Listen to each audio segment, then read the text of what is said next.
Allah sepatuku.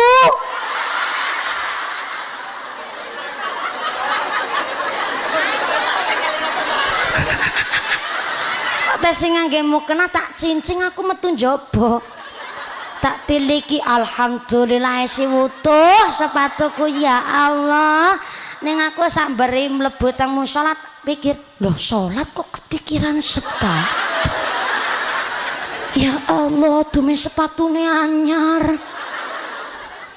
Sing dipikiri sepatu berarti kawit mau sing tak sepatune udu sikile.